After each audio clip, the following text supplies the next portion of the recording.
metsäsloukkuhan se täältä tulla luikahtaa. Vähän on viiveitä näissä, mutta tulla kuitenkin. Otetaanpa treffi-ilmoitus. Kukas meille tulee antamaan treffi-ilmoituksen? Onko meillä siellä sinkkuja linjoilla? Onko?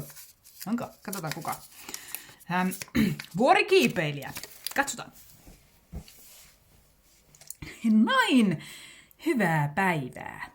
Minä olen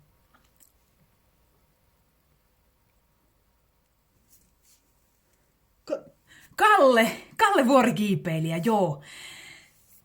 Se oli nimi. Ja noi paska, nyt iski kramppiku. No, mutta etin semmoista elämänkumppania, jonka kanssa voisin kiipeillä tuolla vuorilla ja pysyä hengissä. Olisitko se sinä?